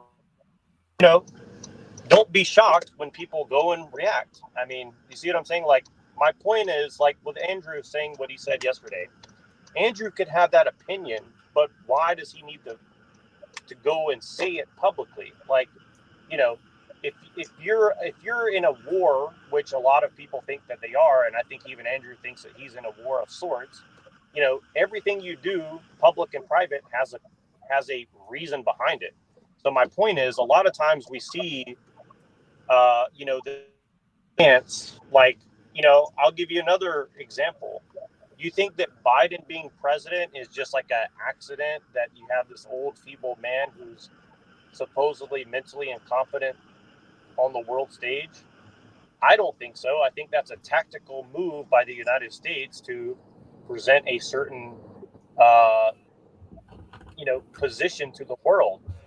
That's my personal opinion, because if I were in charge, that's exactly what I would do, right? So that's how I look at the world. Is like, and again, you can say, well, the world's not really that corrupt. It's like, well, most people aren't that corrupt, but people who are fighting over power and money and religious things and spiritual things, they absolutely can be corrupted very easily. So I think that it's and like what Hank said about people being NPCs. It's like, I don't necessarily want to say that that's true, but I mean, it might as well be, because people are so manipulated and access to what's really going on around them. So it may as well be the case, and so we have to kind of act accordingly until we have evidence that it's not the case. What makes you think that Biden is just a tactic? Like, what are you basing that on? And that he's not really this senile old man, which it seems to me obvious. Because I think that they charge of the United States. If they are that incompetent, I don't think that we would be as cohesive as we are, which I think we're much more cohesive than people think that we are. But and also, like, it would be an extremely dangerous position to put the United States in. You know what I mean? Like, obviously, we if did it's with really Trump. that bad, It might be despite just, Biden. It might be a credit to us that we can operate despite somebody like Biden or Trump. I mean, Well, Trump, Biden, whoever the president is, they're just a figurehead anyway. They don't really have as much power as people want to think they do. I mean, Biden could be a feeble old man, and the other thing can be true as well. He can be being used as a prop, despite the fact that he actually is that feeble. I don't think he's acting. I think he's probably being used. Yeah. well, or if he is, probably not really that feeble, and he's playing a role, which I think would be fucking genius if that were the case. Just like how Trump was, Trump is, he presents a certain thing in public, and probably in private he's a different person. And Biden, I think, is a little fascist and on the inside, but he's actually a great. No, for Trump, we have more than enough evidence that he's exactly the same person, except he's probably even more sloppier in private than he is in public. Sure, well, my point still stands, and I mean, I don't want to get deep conspiracy stuff. Not because I don't want to, but because it would take. I don't think we want to sit here for 5 or 6 hours trying to dig through it all. But no, we only maybe have 40 more minutes. Maybe another stream. I'm just trying. I'm happy to do it, but yeah. Yeah. But hopefully, we'll be back on later tonight. Yeah, we can do it after the movie thing, when we do the discussion of the. Yeah. We're watching the Charlie Kaufman movie, right? Yeah, I'm thinking of ending things. It's a Romedy or something. Chris, well, and would be not too bad of a derailment stuff going on, but I just wanted to get you guys take explain my position, or is it still? Are you saying that we were going back to 9/11, that we were manipulated into attacking Iraq in retaliation? All I'm saying is that whatever motivations are really there, I don't think that they were obvious to anyone in the public eye. I think that whatever the true motivation was, I don't 9/11, and I also don't think that it had to do with oil and stuff like that. I think there was a much deeper cause for those wars. May I interject? To what end? I'm not. I didn't hear you. I just asked if I may interject. Oh yeah, you're too polite. You're Canadian. Just jump in. Well, Glowie, I'm with you, and I think almost certainly more than one item on more than one agenda by more than one faction was advanced in the 9/11 scenario. My dog's a little excited, sorry. but yet more than one item on more than one agenda of more than one agenda holder was advanced by 9/11. But One of the prior biggest to or agenda items, as a prior, result during, of? and after. I think there's a continuity of like domino effects, and then, oh, okay, let's push this one a little harder, or let's that happen. Oops, he fell. Why didn't you catch him? Well, I couldn't catch him. Well, the guy was there centimeters away and didn't catch him. I'm suspicious enough. One of the big things that came after 9/11 was the Patriot Act, and Mm-hmm. that is one of the Remember that. most violent atrocities committed against the American Constitution that I can conceive of. Was that in the interest of the Republic to become force of law? Almost certainly not. But it was in one or more than one group of agents' interest. I can't claim to know who they are. I have suspicions, and I don't think I will ever be able to know who all of them are and what all of their motivations or agenda items were. But I like three blind men, examining an elephant and sharing data with each other. Different people have kind of sussed out different aspects of many of the events in the world. Not everything, will, of course, will be a result of a conspiracy. And the word conspiracy shouldn't be a dirty word in people's minds. Since the time of kindergarten, we have all engaged in our own little conspiracy theories. Don't tell her that I like her. Okay, I won't tell you. That is a conspiracy. Now, some are just like a lie to a friend. Hey, does this hat make me look stupid? No, the stupid makes you look stupid. We tell social lies to people. Hank, forgive me. I just realized what I said. I wear hats too. That was not a dig at you. I apologize. Don't anyone take it that way. I I'm wear also glasses. wearing a hat. So. Do these glasses? Yes, I'm sorry. I didn't know. I'm not. And I'm I have not. I'm not glasses being on, a passive aggressive troll or anything like that. Please don't mistake me for doing that. It's- Guys, Don't be mistake quiet. me for not doing that. Go ahead and continue. I'm gonna go make dinner for my family for the movie tonight, and I will see you guys. I'm done. I yeah. just wanted to support Okay. Glowie in his point. I Half think an he's hour. right. I'll see you guys in about half Okay, an hour. I'll see you soon. Yeah, I know what you mean about like the little social lies and stuff. I wouldn't necessarily call that a conspiracy on the level that I think people are talking about when they talk about conspiracy theories. And I'm not saying they never happen. I'm saying they're much rarer. Like for a lot of people, it's their default. Yes, and that's as much an for error in events that they thinking. can't explain or Mhm, understand. mhm. And for me, That is it's as much an very error rare. in thinking as assuming there aren't as many as do occur. Right? It's a very fuzzy area. Knowing what I know after a few decades of living as a a first world affluent in the sense of historical human existence, we're all rich beyond imagination, even the poorest among us in North America, although there are some pretty dire circumstances. But I have a lot of luxuries that other people don't have, and the things I see as conspiracies could be laughed off credibly so by other people. uh, I'd rather be labeled conspiracy theorist than coincidence theorist, because if everything is a Oh, they're coincidence. called those skeptics. Skeptics. Well, Coincidence there's a skeptics. there's a room for skepticism, but Michael Shermer, for example, a famous skeptic, isn't much of a skeptic. He's good at being a professional skeptic He's a in the public denier. eye, but he's not someone I have a lot of respect for. If I met him in person, and I would, and I'd chat with him and talk with him, I would want to have my gut feelings.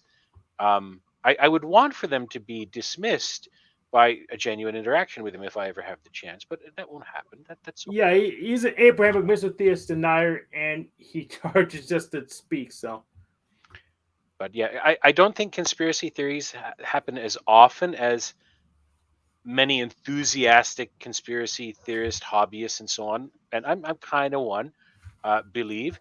Nor do they happen anywhere, nowhere near as rarely, or as infrequently as other people, skeptics and otherwise, claim.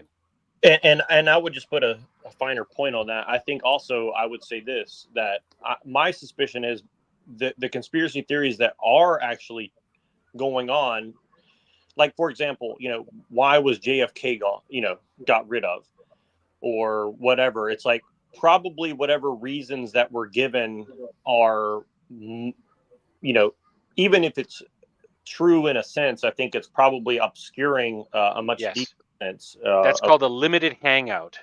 Right. Yeah. You reveal the first part of the trick, which is designed to be revealed as plausibly, oh, that's how they did it, like a magician.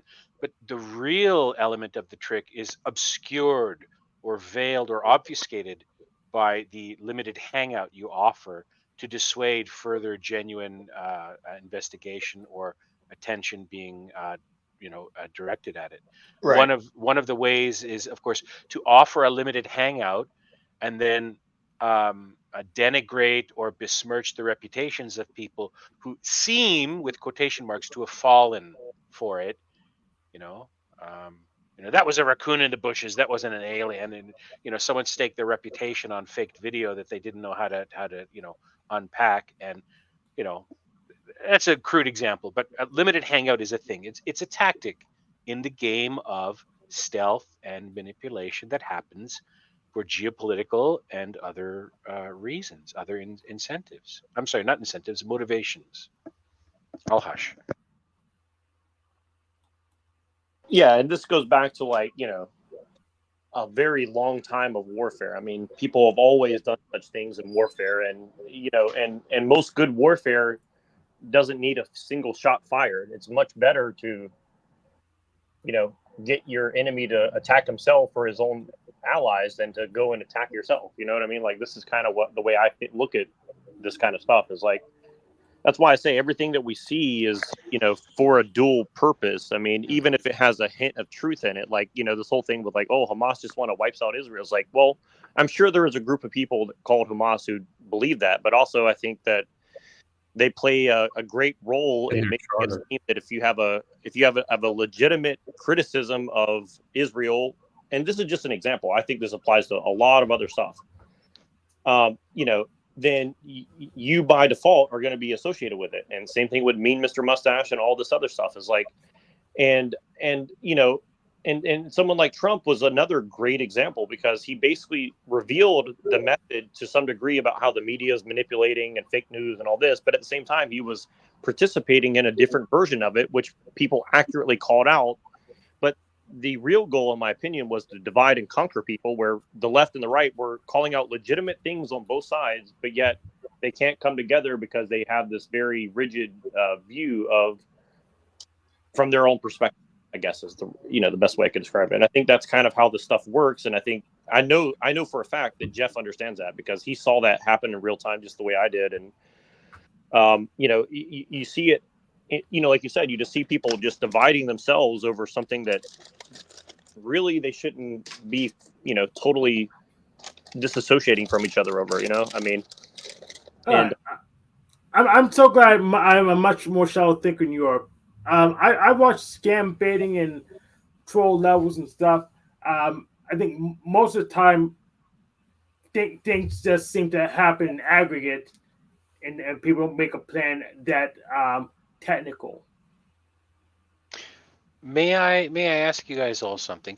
Do any of you have a friend or family member or someone who is very skilled at art? They just have a natural artistic talent for sketch or something, Mhm. and they don't have any formal training. And then when they do get formal training, wow! I mean, without that talent, anyone can learn to sketch, right? Anyone can actually learn to sketch. There are certain disciplines and techniques you can actually learn. But to be a truly inspired sketch artist or musician or coder or this or that, if you happen to be lucky enough to have whatever a talent is manifest in an area where you also can learn technique, bammo, you're off the charts, right? Now consider human beings come in various emotional and intelligence grades, intelligence quotients, emotional quotient. There are some people who are what are called idiot savants. They have severely atypical brains where they are hyper expressive in one area and grossly limited in many, many others. Okay. Then we have something called a polymath, where someone is kind of like an inversion of an idiot savant. They are extremely good in multiple areas of expression, intelligence, and whatnot, talent, art, language, in ways that are absolutely shocking. Now, consider this. You have all the money in the world, or essentially all the money in the world, and you want to impose your will upon the world. You want to do it stealthily, right? Not necessarily. Well, I let's mean, I could be a assume. clown instead, and Well, they just won't take me seriously, and I just do what I want, like Vermin Supreme does. uh, I didn't quite complete what I wanted to suggest. If someone with strong, or selfish personal interests has the means, motive, and opportunity to impose their will upon the world, and they are either a psychopath, or if they're not a psychopath, they're just eminently ambitious, they'll find a way to do it. And they will, if they don't have a certain skill set or group of talents themselves, if they have access to resources and contacts, material and otherwise, they will assemble teams, think tanks. Now, just as we can have a talent in art or music or debate or any human endeavor, there are people who are almost certainly extremely gifted at things like subterfuge, manipulation, intelligence, tradecraft. Now, what if you're able to hire someone who's an idiot savant in subterfuge or manipulation? How do you even find them? You fund universities, you fund think tanks, you fund filtering mechanisms to identify people. And if you know what the Manhattan Project was, you had a distributed network of people, compartmentalized groups of people working on tasks. And that breakup of the tasks and compartmentalization of information, if it was designed well, was also designed to befuddle or camouflage people from piecing it together, even if they had two or three of the disparate pieces. Now, that was, around World War II, when the nuclear weapons were being designed by the US. So imagine how those techniques and strategies have evolved since then. So, yes, there are literally conspiracies everywhere. Do you know who the Tuskegee Airmen So, were? well, I want to comment on a Yes. couple of things. First, Okay. I'll pay a pretty penny for someone to find what my so-called special talent is, and two, but most of the time, people just don't really pay attention to stuff. You just do it right in front of them, unless it's like there's a small segment of stuff that's visible and people react to. But most of the time, you can do stuff right in front of them. They won't do anything. They don't notice that the trash is full. They won't notice that there's a problem. They won't notice a fire. It's just super things that you think is super obvious. Most people won't pay attention to. So you don't have to go through hoopity hoops hiding stuff because they won't look this way anyways. Like people having issues with their roadside advertisements because people don't look at the road; they look at their phone. So it's just like that.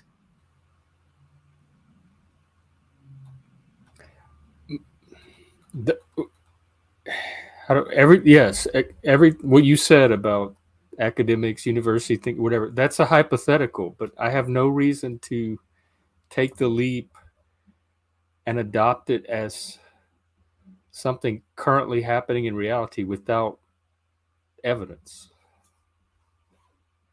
So I'm not saying it's not possible. You describe a hypothetical scenario that could certainly be the case in certain situations. But identifying when it's the case without something more concrete than just speculation is what keeps me a skeptic. Yeah, or we're covering our tracks right now. Who knows? Well, I mean, I think that's an extremely naive position to take. I mean, society would necessarily fall apart without such mechanisms. I mean, talk to anybody in any big corporation. It's extremely compartmentalized to an extreme level. I mean, talk to anyone in government or any political organization or even, most religious organizations. I mean, things don't function without extreme compartmentalization. It's Well, not. it's Well, it's not compartmentalized. That's compartmentalization to make it easier to questioning. manage. It's a tree. It's a tree, so people don't have to report.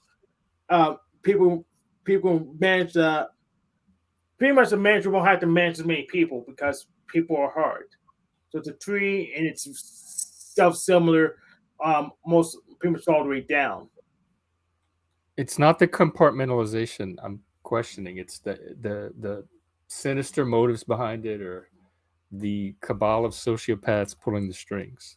Well, I mean, sinister is a point of view. I mean, the truth is, like, you know, whoever's in charge, I'm not defending them, but they're obviously doing a relatively good job of managing human beings. So I'm not saying that we should just throw off whatever system that we have either, because I think that, I mean, we could, but I think that, you know, billions of people are going to die in the process if we just try to do such a thing. So I don't think that that's necessarily the right solution, but it may also be the only solution. But I'm just saying, like, you know, if people really care about, you know, not having the system on top of us. So, you know, but you know, that's a different issue. But my point is, you know,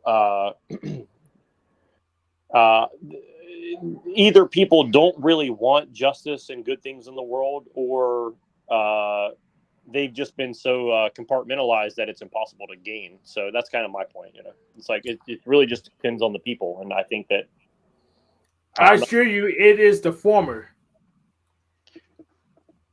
May I add something? If you look around the world today, how many of our fellow citizens have been demoralized, either in or even bodily deprecated? For example, I'm obese, right? I don't eat a proper diet. I deal with anxiety and depression through unhealthy eating and a few other unhealthy habits.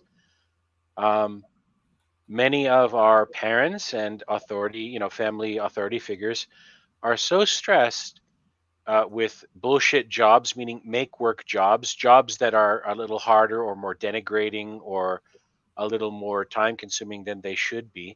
The rigors of juggling childcare, managing debt, the lure of easy credit, the debt slavery of minimum wage work, um, coupled with having both parents out into the economy working, almost now required for a, you know, a minimal standard of living that would be considered acceptable by our grandparents or parents 50. Like, there's a lot of not only demoralization going on in the West, but also a degradation or even a deprecation of our standards of living. And I don't think that's organic. Of course, it will happen because human beings are involved, but I think it's been amplified with purpose by groups or even maybe even egregores, um, with interests that do not align with our interests, being, you know, health, happiness, you know, wanting to have a little picket fence, have your family, have a good marriage or a good partnership, depending on, you know, just I think we have been attacked as a society.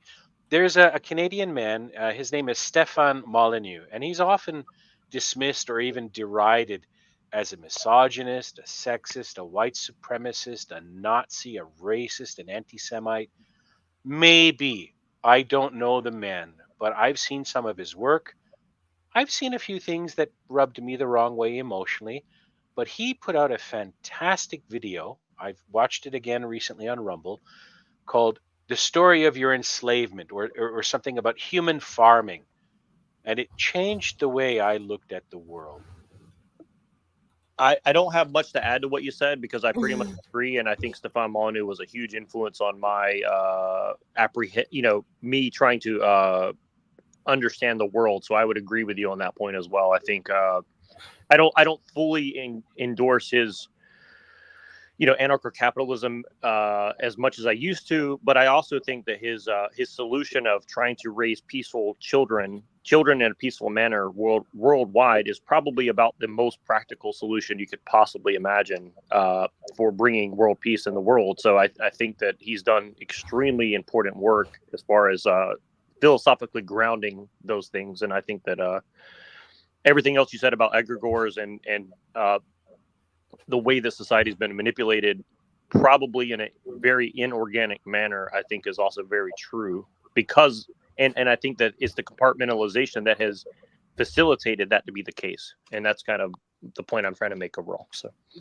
I agree with Please. Stefano on not beating and mutilating our progeny, but his philosophy is very unsound, and I would say even sloppy in a whole lot of places. Pardon me a moment, Hank. Have you seen the video I talked about? Absolutely, absolutely. Oh, you have. Okay. Okay. Yes. Glowie, you may be interested. I even read his UPB book. I read I also listened to Reality Roll's criticism of it, and I watched their debate, which Stefan edited part of it on his version for his channel, got buzzed on YouTube. So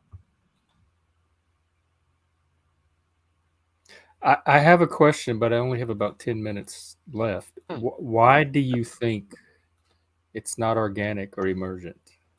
What are you going off of? I'm going to say something that could be misinterpreted as flippant or dismissive of you, and please don't mistake that. I could give you a very, very long and complicated answer and cite sources in this and that. However, I'm 50 years old, let's say. I have eyes to see the world. I've experienced that kind of degradation and seen it happen. For example, if we need a concrete example other than what could be my flippant statement, I have eyes to see the world. I know what's happening. That's not scientific, but I think that's just as valid at some point. So, a concrete example. Canada and America both have constitutional documents that circumscribe inalienable rights. Yes, rights that should not be infringed no matter what, with very, very few exceptions that require what used to be very stringent standards of political authority to invoke. That's no longer the case. In Canada, my right to freedom of movement was infringed and waved away very imperiously by my federal government and by my provincial government, my federal and state governments, essentially. And I was told by people, well, it's an emergency. Your rights don't matter. But we have a charter that says my rights are supreme. Well, there's a notwithstanding clause and there are exceptions. You can seek redress for presumed or supposed rights abuses through the courts. Okay, I don't have money to pay for a lawyer because I'm stuck in essentially, a working poor social strata of the economy. I don't have confidence in our federal courts anymore because the system as it stands now, and the American Constitution, your Second Amendment rights shall not be infringed. It's literally right there in plain basic English, yet they are infringed, right? Because exceptions to the law have been made. Exceptions in whose interests? Certainly not regular citizens. If you don't like it, take us to court. The federal government of any state that has the interests of its citizens at heart should not have, first of all, the authority nor the social imprimatur of acceptance of the answer, you don't like it, take us to court. And that's the world we live in today in the free West. We are not what we once were. As a people, as a civilization, where once our hands were firmly on the steering wheel of power, the levers of power in our civilization, in our countries, not our civilization, in our countries, where once voters, through their elected representatives, had very firm control or significant control on the levers of power, we now have just a finger on the steering wheel and other hands are gripping it. Why? Because we got tired of holding it. We got lazy. Now, how did we get that way? Was it organic or were we nudged that way? Look how many fat people are in the United States of America. We don't need a lot to succumb to our baser urges and impulses and proclivities. And that can be elicited and tickled and incentivized out of us. Advertising, advertising, Yeah. Well, every time advertising, nobody work on marketing, neither was so and fat. something called cybernetics. I sound like a religious preacher. I don't mean to. The word cybernetics doesn't mean what anyone has been encouraged to believe it means. If you look up that one term, cybernetics, and if you're on Paul's website, his Agreed. Discord site, I put a couple of links up about interlocking directorates and what cybernetics really is. Cybernetics is why I believe almost nothing in the world today that touches money or power is organic anymore. And it hasn't been organic since the very first proto human tricked or beat food or access to sex out of a rival. Since the dawn of the human mind, there has been dominance hierarchy and manipulation of others for selfish gain. Of course. That's why I believe. Yeah, I believe that, but also Yeah. that's all I get. So you learn from our last president that you need to bend the rules to have enough money to find court. And unfortunately for him, he lost all of his good lawyers. I'm sorry to have sounded preachy. I'm a little passionate about it because I'm new to these ideas and they've inflamed me with curiosity and passion and so on. Like, how could I have not seen it? I feel so stupid for not knowing and noticing. I don't trust any authority figures. We are now credibly being told no one forced you to do XYZ. No one coerced you to do XYZ. No one mandated. Well, we had a mandate, but we didn't force you. Yeah, I've been there, done that already. You coerced us. Coercion is a form of force. Now, that's the nefarious kind of semantic games, Jeff, that I mentioned. Sincere semantics, a sincere motivation to drill down to axiomatic truths. Yeah, it's a scam. That expression of semantics I enjoy. So, no, I don't believe any institution anymore. My confidence has been shattered beyond repair. Well, and just to put a quick point on it, I think also in the way that we, whether you believe that we have been manipulated in such a bad way, in the manner that he speaks of, which I believe that we have, certainly they know, certainly society knows enough about human psychology and behavior that they could, use such knowledge to encourage people to lose weight and have nuclear families and have extended families and have a shorter work week and all this. And I think that's the carrot that they wave in front of us all the time. But the truth is they're using the stick, but we don't see the stick all the time. And it's mostly to prod.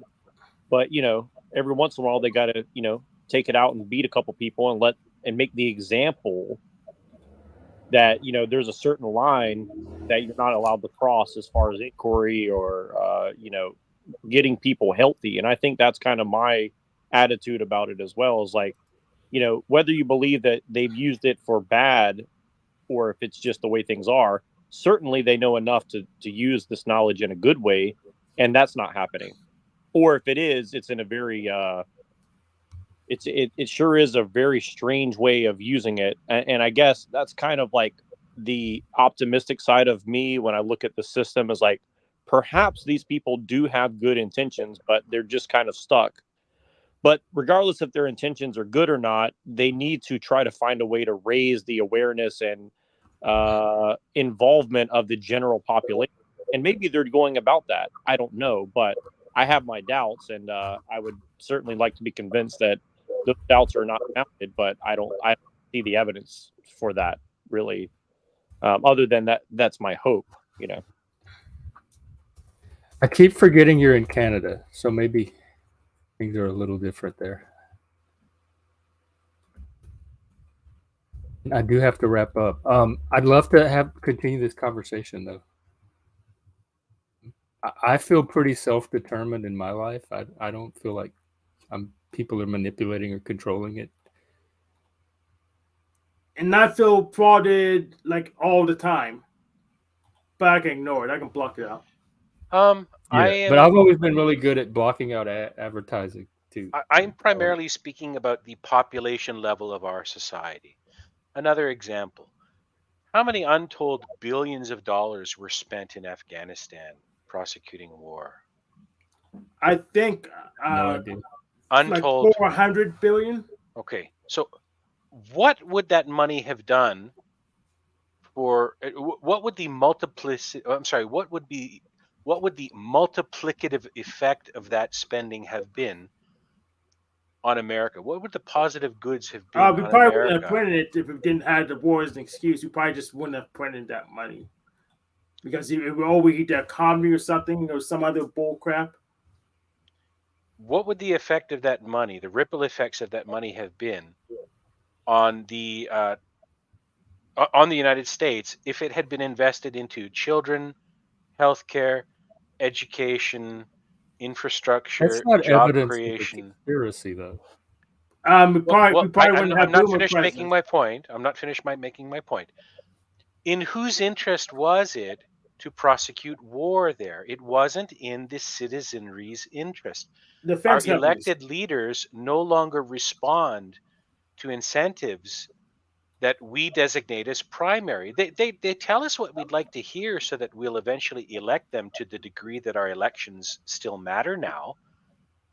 But Yeah, they born, then go race, yeah, on and engage in activities, political and otherwise, that are not in our interest. You can very clearly see at least circumstantial evidence of insider trading on the part of Nancy Pelosi and that one-eyed former military guy in Texas. I forget his name.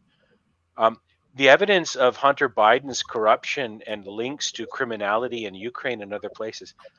I mean, at this point, I mean, it's literally a smoking gun, and yet nothing genuine is being done about it. There's a lot of talk and a They lot said of the same thing show. about Trump and Russia.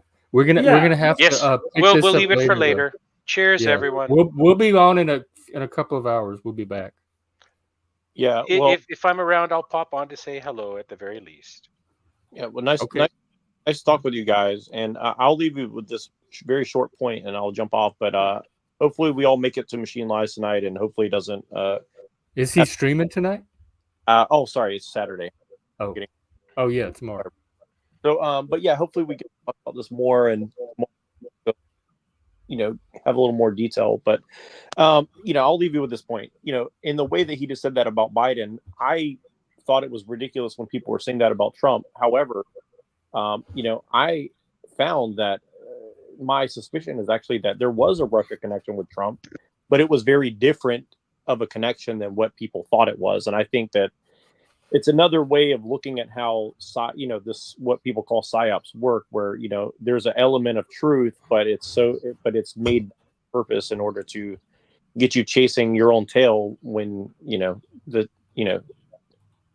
there's probably something else there, like where there's smoke, there's fire, but sometimes the wind picks it up and carries it a little bit further down than where it's actually coming from. You see what I'm saying? Like that kind of. Oh, it's like in Hawaii. Here. Yeah. But yeah, thank you for having me on, Jeff. And Yeah, thanks for John. And yeah, listen. Hope Thank next all time of they use those sirens. That's right.